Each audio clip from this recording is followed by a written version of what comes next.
Round here, them guns get the last word. Yes, sir. 2 subs away from 30,000. We're one away.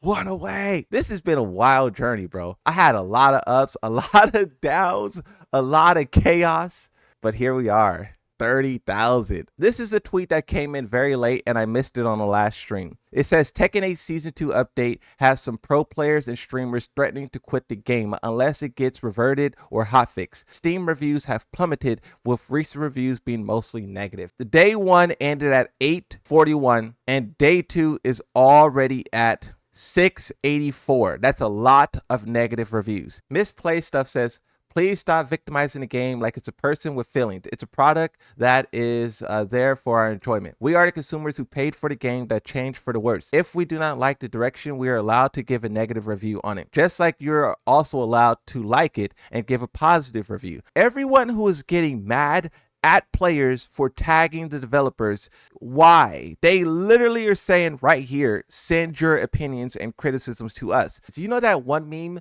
where it's like, leave the multi-billion-dollar company alone? The people who seem to like Tekken 8 is the people who's not maximizing its capability. But the people who are maximizing its capabilities, they know that this game is pretty bad. Like, for example, this is a tournament. This is an online tournament that just happened. As you can see here, Tampa never sleeps. But then when you look at the quote tweet, Trizzy was also there. And Trizzy was someone who was playing Yoshimitsu. Now he's playing Jack 8. And this is what he's doing in a professional environment where the most competitive players play and they know everything. Tekken 8 community is in the uproar over Season 2 balance changes, with some pro players threatening to quit the game and Steam reviews plummeting. And now everyone is sitting around waiting for the developers to respond, and the developers have not responded until now. We have a response from Michael Murray, and I don't think you guys are prepared for this one. And before we even dive into this, no one go and talk to this guy. Don't harass him. Don't do anything, right? This person is not a target. This person is just a example. So nothing personal against this guy. Don't go harass him. I just felt the need to say that before we even get deep into it, right? This person says, just wanted to say, through all the negativity and internet overreacting, that Tekken 8 is the most fun I've been having with the series in some time. So thank you guys for your work. This is the day that the update went live. Michael Murray says, glad to hear that. Yeah, people can be rude AF, but still going to search through all the feedback and report to the balancing team. Hopefully we can find more middle ground where more legacy fans are excited about the game too. Please stop calling us legacy fans. We are fans. And this is something that the Tekken developers do too. They say like legacy fans, veteran players and stuff like that, right? Pro players. And I think all of these words undermine this situation. It's not legacy, it's not veterans, it's literally everyone at this point. Bro walked into the crossfire, I feel bad for him. Yeah, that's what I was saying. No one attack him because he didn't know what he was getting himself into. And I think Michael Murray should not have responded to this guy. Michael Murray should have known better than this. Michael Murray says, okay, you guys read too much into a single word. Legacy equals longtime fans of the series, meaning listening to what they like about the series, which they feel is no longer there. You guys really just like to talk trash now. So Michael Murray is thanking this guy for saying that Season 2 is good. This person says, this guy has no replays because he doesn't actually play the game online. Check Steam reviews and cross-reference playtime with positive or negative. People that actually play the game are having a terrible time. I understand you guys work hard, but this is a colossal misstep. So basically where this conversation leads is basically players started to look up this guy and his gamer tag, and it turns out that his Twitter name is the same thing as his gamer tag, and you can see how active he is. And this is why Dale was saying bro walked into the crossfire. I feel bad for him because yeah, he kind of did, right? I even did the same thing where I looked up his account and I have it right here, right? A Leo player, 162 games played. Last played was January 12th. Like, I hate to say it, but his opinion is unvalid. It's not valid. You have someone who played 3 months ago, so they didn't even play Season 2, saying that the game is good. And Michael Murray is like, yeah, thank you for your positivity. This is what we're talking about. Like, we want the developers to like take like the criticism seriously, and they're responding to people who aren't even playing this version of the game. And not only that, they haven't even played the game for 3 months. It's like, bro, Come on, developers. This guy has 162 matches. Now, I think the matches part does really matter. If you play one match of Season 2, you are allowed to have an opinion. But when you haven't even played Season 2, but then you also haven't played the game in months, what are we talking about here? Like I said, no one go and attack this guy. No one go and attack this guy. No one, like, this guy's already getting enough of that, right? That's not why we're talking about this. The reason why we're highlighting this is because Michael Murray, one, put this guy in the crossfire, and two, he's dodging the real criticism. Tekken 8 was trending on Twitter. There's massive news articles being made. The game is being review bombed. Content creators are quitting. There was one streamer, I don't know who, there was one streamer who was filling out job applications on stream because he was quitting, and they're ignoring all of that. And then also they're trying to downplay the significance of what's happening. This update was not a defense update. Why did you sell it as a defense update? That's literally like false advertisement. This is no key charge. This is no rage art. This is just Leroy in heat counter hit at the wall. Imagine the pain. You have been practicing so many hours in this game, like so much. And then suddenly everyone can win. They just need to go into a 50-50. This little kid shitter is gonna maybe win over you because he did some 50-50 shit. Yes! Fuck them kids! This person has a new tweet here where they just put a laughing emoji, and it shows people complaining about Season 2 just have a skill issue. So this is a review that someone put on Steam, and this person looked up this person's gamer tag, and as you can see, this person only has 17 matches and is a combatant rank. We're dealing with someone who has no experience at all. And these are the people who's defended Tekken 8. People who don't even play the game. How do you have only 17 matches?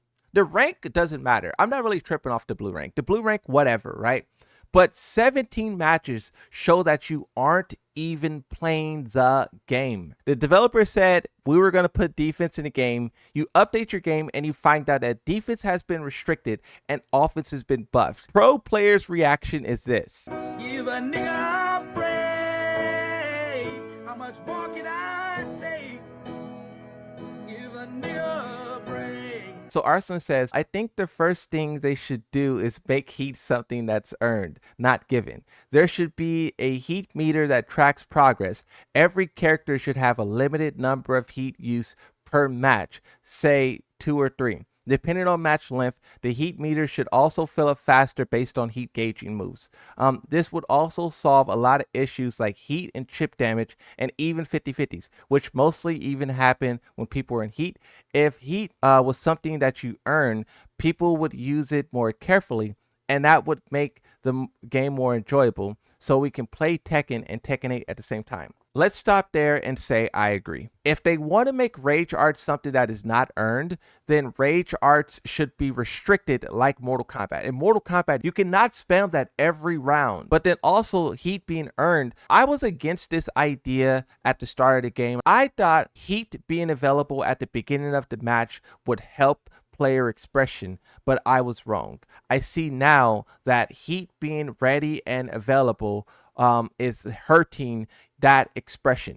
And if you had to manage your resources, that would force you to be unique. And resource management is a very fun thing. Minecraft is a game that's defined by that. Fortnite, so many games, even Call of Duty with your ammunition, how many grenades you're given. Resource management is something that a lot of games do perfectly. You know, it defines the game. You talk about cooldowns and rivals and stuff like that. Some games have mana. Some games limit how much you can roll. Tekken 8, they have no limits on stuff like that. No limits on heat, no limits on rage. So this is a video made by Merlin FGC, who says, remember when Tekken didn't wait so much time. At the top, you can see a Tekken 8 combo. This is one Tekken 8 combo. And then the main screen, you can see many different combos from many different games, and there's a timer counter at the bottom. You can see 10 seconds, 11 seconds, 12 seconds. It's counting. So all of these different games, you could do multiple different combos in this time frame, 20 seconds. Meanwhile, in Tekken 8, 22 seconds is one combo. So that's the level of like absurdity that Tekken has reached, where one combo goes on for 25 seconds. And this is something that people highlighted, where like the match is being slowed down so much by it. Rage arts, combo travel, it's so much sitting and watching the screen happen. Combos are too long and they need to reduce it because it's absurd. This is Steam, right? They're being review bombed currently. I'm going to hit refresh on this. It's at overwhelmingly negative, and then they're at mixed overall. So this is the most liked review on Steam. Generally a good game held back by schizophrenic insane developers sent from hell. So I don't know why they feel like they're searching for a balance, because Tekken 7 did it all. It had scrubby gameplay, it had technical gameplay. But with Tekken 8, they literally removed all of the technicality. All of the player expression is gone. All of the uniqueness of individual characters is gone, and that's something you have to highlight as well. What they said with this update, they said that, oh, season 1 characters aren't able to express themselves properly, characters aren't able to demonstrate their signature style, right? And also keep in mind, this is an issue that Street Fighter V had as well. Those players were upset because they weren't able to show their skill through gameplay. The combos that Daigo could do is the same combo that I could do if I played Street Fighter V. That's the same issue that Tekken 8 is now running into, where if you look at my Yoshimitsu, I'm doing the same exact setup and flowcharts as iMusician. We are doing the same exact combos and patterns, but that was not true for this game that we're looking at right now.